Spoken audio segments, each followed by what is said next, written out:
Good evening friends. ई पाठशाला के YouTube channel पे मैं दीपक कुमार करेंट अफेयर्स के आज के नए सेशन में आप सबका स्वागत करता हूं। जैसा कि आप लोग जानते हैं कि हम लोगों ने कल से एक सीरीज शुरू किया था करेंट अफेयर्स का, जिसमें मैंने बताया था कि हर रोज जितने करेंट अफेयर्स के क्वेश्चन जो है पॉसिबल हो पाएंगे उतने क्वेश्चन हम आपको हर रोज बताते रहेंगे, जिससे कि करेंट अफेयर्स पे आप सबका पकड़ जो है वो धीरे धीरे मजबूत होता चला जाएगा। और आप जब परीक्षा में बैठिएगा तो उस समय अच्छे तरीके से करेंट अफेयर्स के प्रश्नों को आप डील कर पाइएगा, उनको हल कर पाइएगा। तो चलिए आज का जो सेशन है उसको स्टार्ट करते हैं और आज का जो पहला प्रश्न है उसको हम लोग देखते हैं। ध्यान दीजिए, पहला प्रश्न आपसे पूछ रहा है, एक बुक लिखी गई है और उस बुक का नाम है वुहान डायरी, ठीक है, dispatches from a quarantined city, ठीक है। क्वेश्चन क्या कर रहा है कि Wuhan diary dispatches from a quarantined city, और पूछ रहा है कि इस बुक के लेखक कौन है, ठीक है। यानी कि Wuhan diary dispatches from a quarantined city book के लेखक कौन है, ये क्वेश्चन आपका है। और इसमें ऑप्शंस दिए गए हैं। ऑप्शन ए कह रहा है हॉपर कॉलिंस, ठीक है। ऑप्शन ए क्या कर रहा है, हॉपर कॉलिंस। ऑप्शन बी कह रहा है वांग चुंग, ऑप्शन बी वांग चुंग। ऑप्शन सी कह रहा है आपसे फंग फांग, ठीक है, फंग फांग ऑप्शन सी में है। और ऑप्शन डी कह रहा है इनमें से कोई नहीं, ठीक है। तो इसमें आपको ध्यान देना है कि Wuhan diary dispatches from quarantine city जो बुक लिखा गया है, इसके लेखक फंग फांग जो है वो हैं, ठीक है। यानी कि फंग फांग जो है उनके द्वारा ये बुक लिखी गई है। और जहां तक हॉपर कॉलिंस की बात की जाएगी तो हॉपर कॉलिंस एक पब्लिकेशन है जिसके द्वारा इस बुक को पब्लिश किया गया है, ठीक है।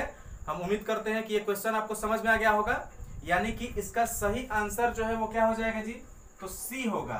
फर्स्ट क्वेश्चन का सही आंसर क्या होगा, सी। और इसमें आपको ध्यान देना है कि फंग फांग जो है, फंग फांग ये सही आंसर होगा। चलिए हम उम्मीद करते हैं कि ये प्रश्न समझ में आ गया होगा। अगला प्रश्न देखते हैं। अगला प्रश्न आपको कह रहा है, हाल ही में ईरान की ओपेक के गवर्नर का निधन हो गया। क्वेश्चन क्या कह रहा है कि हाल ही में ईरान की ओपेक के गवर्नर का निधन हो गया, उनका नाम क्या था, उनका नाम पूछ रहा है जिनका निधन हुआ है। और इसमें आपके ऑप्शंस दिए गए हैं। Option A Benny Gates, option A में है बेनी गेट्स। ऑप्शन बी कह रहा है नेतान्याहू। ऑप्शन सी कह रहा है हुसैन कजमपुर अर्देबिली, ठीक है। ऑप्शन सी क्या कह रहा है, हुसैन कजमपुर अर्देबिली। और ऑप्शन डी कह रहा है इनमें से कोई नहीं। तो इसमें आपको ध्यान देना है कि जो सेकंड क्वेश्चन है इसमें आपका सही आंसर जो वर्तमान में जिनका निधन हुआ है उस व्यक्ति का नाम है हुसैन कजमपुर अर्देबिली। यानी कि ऑप्शन सी जो है आपका इसमें सही होगा, ठीक है, हुसैन, ठीक है, कजमपुर अर्देबिली, ये आपका सही आंसर होगा। ये आपको ध्यान रखना है। चलिए तीसरा प्रश्न देखते हैं। और तीसरा प्रश्न आप लोग ध्यान से पढ़िए, क्या कह रहा है, सरकार ने, भारत सरकार ने वर्ष 2020-21 के लिए सकल राज्य घरेलू उत्पाद में राज्यों की उधार सीमा में वृद्धि की है, ठीक है। और कह रहा है कि राज्यों की उधार सीमा में जो वृद्धि की गई है वो कितनी फीसदी तक वृद्धि की गई है, ये आपका प्रश्न है। चलिए देखते हैं। ऑप्शन इसमें दे रहा है, ऑप्शन ए 3%, ऑप्शन बी कह रहा है 5%, ऑप्शन सी कह रहा है 7% और ऑप्शन डी कह रहा है 9%। तो आपको ध्यान देना है कि ये वृद्धि जो है पहले ये रेट तय किया गया था 3%, ठीक है। यानी कि पहले जो सकल राज्य घरेलू उत्पाद है तो उसमें उधार लेने का अधिकार जो राज्यों को दिया गया था वो कितना प्रतिशत दिया गया था, 3%। और इसको वर्तमान में जो है बढ़ा करके और 5% कर दिया गया है। यानी कि आपका सही आंसर जो है वो इसमें क्या होगा, 5% किसमें दिया है जी, तो सी में।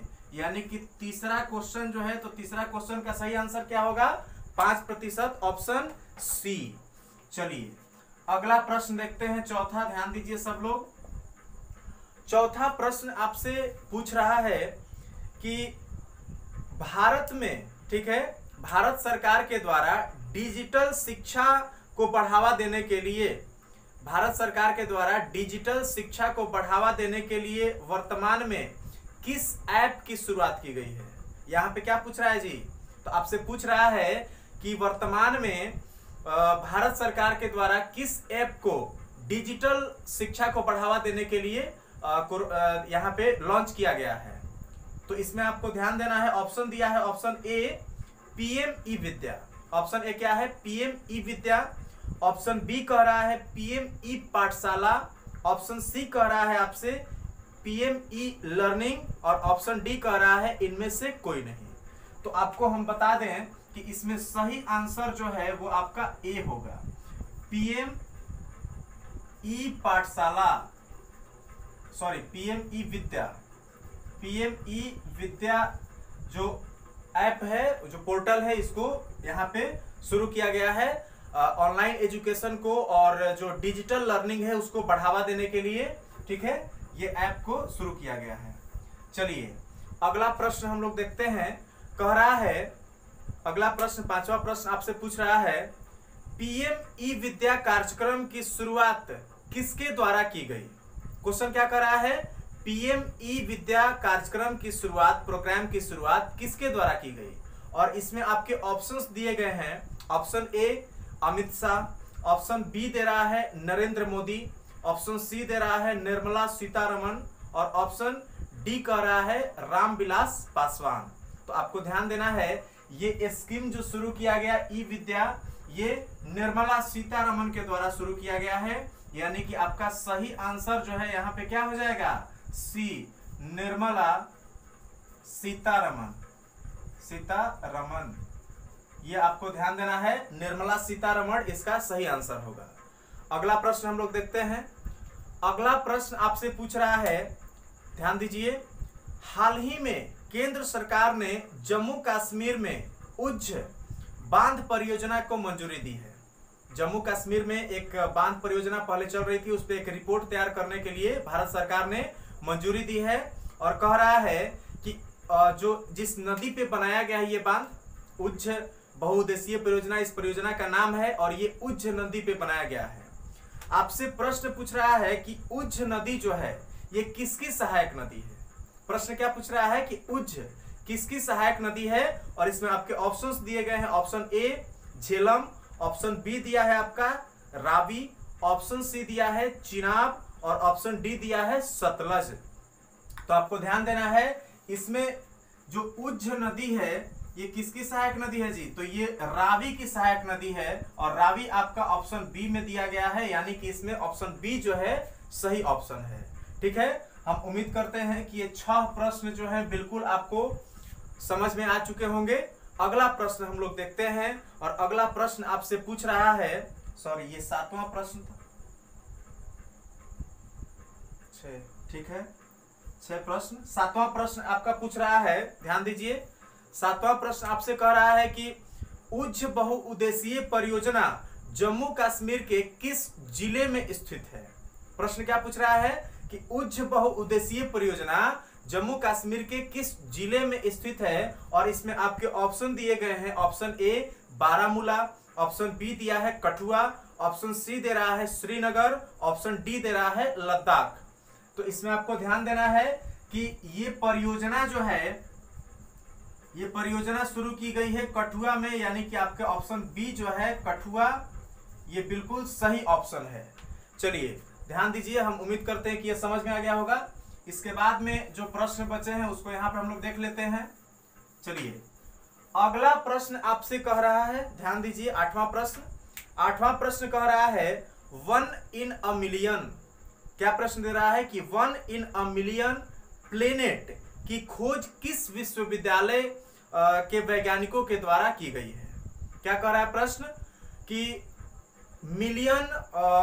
One in a million planet, ठीक है, प्लेनेट का नाम क्या है, एक वर्तमान समय में एक ग्रह का पता लगाया गया है, और उस ग्रह का नाम है 1 in a million, ठीक है। तो वही पूछ रहा है कि 1 in a million प्लेनेट की जो खोज की गई है वो किसके द्वारा की गई है, और इसमें आपके ऑप्शंस दिए गए हैं कैंटरबरी विश्वविद्यालय, ठीक है, कैंटरबरी यूनिवर्सिटी, और ये न्यूजीलैंड में है। इसके बाद में दिया है कैम्ब्रिज यूनिवर्सिटी, उसके बाद में दिया है मैसाचुसेट्स यूनिवर्सिटी, और ऑप्शन डी कह रहा है इनमें से कोई नहीं। तो हम आपको बता दें कि ये जो ग्रह का पता लगाया गया है ये कैंटरबरी यूनिवर्सिटी के द्वारा पता लगाया गया है, यानी कि जो आपका 8वां प्रश्न है इसका सही आंसर क्या होगा जी? तो ए होगा। कौन? कैंटरबरी विश्वविद्यालय, कैंटरबरी विश्वविद्यालय इसका सही आंसर होगा। चलिए अगला प्रश्न देखते हैं, और अगला प्रश्न आपसे कह रहा है, ध्यान दीजिए, अगला प्रश्न आपका रहा और इसमें पूछ रहा है कि इजराइल में, आपको बता दें कि इजराइल में काफी लंबे समय से जो है राजनीतिक गतिरोध चल रहा था, और उसमें सरकार को बनाने को लेकर जो है आमतौर पे जो है यहाँ पे अगर देखा जाए तो सहमति नहीं बन पा रही थी, तो जिसके कारण कि राजनीतिक गतिरोध बहुत दिनों से जारी था, और उस गतिरोध से हाल ही में जो है छुटकारा मिला है इजराइल को, और नए प्रधानमंत्री का वहां पे जो है चयन किया गया है, गठबंधन की सरकार बनी है। तो उसके बारे में आपसे ये प्रश्न पूछा गया है, और ये प्रश्न है कि इजराइल में गठित नई सरकार में किसे प्रधानमंत्री बनाया गया है। क्या प्रश्न दे रहा है कि इजराइल में गठित नई सरकार में किसे प्रधानमंत्री बनाया गया है। इसमें ऑप्शंस दिए गए हैं आपके। ऑप्शन ए कह रहा है नेतान्याहू, ऑप्शन बी कह रहा है बेनी गेट्स, उसके बाद में ऑप्शन सी कह रहा है डोनाल्ड ट्रंप, ऑप्शन डी कह रहा है इनमें से कोई नहीं। तो जैसा कि आप लोग एलिमिनेशन के दौर से अगर गुजरे तो इसमें आपको ध्यान देना है कि डोनाल्ड ट्रंप तो होंगे ही नहीं भाई, वो तो अमेरिका के राष्ट्रपति हैं, तो ये तो होगा नहीं, यानी कि इसमें दो जो व्यक्ति हैं इसमें से आपको चुनना है। और अगर हम लोग देखें तो इसमें जो फर्स्ट ऑप्शन है, यानी कि जो पहले प्रधानमंत्री थे, इससे पहले जो थे, तो इससे पहले वाले जो प्रधानमंत्री थे उन्हीं को दोबारा प्रधानमंत्री बनाया गया है, यानी कि ऑप्शन ए इसमें सही होगा। नेतान्याहू जो है ये सही ऑप्शन है, नेतान्याहू को ही वर्तमान में भी इजराइल का प्रधानमंत्री नियुक्त किया गया है। चलिए अगला प्रश्न देखते हैं। अगला प्रश्न जो है ये एक दिवस से संबंधित है जो पूछा गया है, और इसमें आपका प्रश्न पूछ रहा है कि अंतरराष्ट्रीय संग्रहालय दिवस, ठीक है, अंतरराष्ट्रीय संग्रहालय दिवस 2020 की थीम क्या है। थीम पूछ रहा है किसका? अंतरराष्ट्रीय म्यूजियम डे, जो अंतरराष्ट्रीय संग्रहालय दिवस है उसका थीम पूछ रहा है कि 2020 में इसका थीम क्या था। ऑप्शन की अगर हम लोग बात करें तो ऑप्शन इसमें दिया हुआ है, option A museums for equality, option क्या है? Museum for equality, diversity and inclusion. Option A कह रहा है कि museum for equality, diversity and inclusion. Option B कह रहा है कि म्यूजियम्स फॉर हिस्टोरिकल नॉलेज, और ऑप्शन सी कह रहा है कि museums for diversity and inclusion, और ऑप्शन डी कह रहा है इनमें से कोई नहीं। तो हम आपको बता दें कि इसमें भी आपका जो सबसे पहला ऑप्शन है ए, ये बिल्कुल सही है, यानी कि इस वर्ष की जो थीम थी 2020 में संग्रहालय दिवस की, वो थी museums for equality, diversity and inclusion. तो ये आपका इसमें सही आंसर होगा। तो चलिए आज का जो सेशन है करंट अफेयर्स का वो हम लोग समाप्त करते हैं। हम उम्मीद करते हैं कि आपको वीडियो अच्छा लगा होगा। अगर आपको वीडियो अच्छा लगा है तो आप वीडियो को लाइक कीजिए और अपने दोस्तों के साथ इसको शेयर कीजिए, जिससे कि अधिक से अधिक लोग जो हैं हमारे वीडियो का लाभ उठा सके और अपनी तैयारी को सही ढंग से कर सके। हम आपके बेहतर भविष्य की कामना करते हैं, और हम उम्मीद करते हैं कि बहुत ही जल्द जो है आप लोग सिलेक्शन लीजिएगा। चलिए तब तक के लिए बाय, मिलते हैं अगले सेशन में।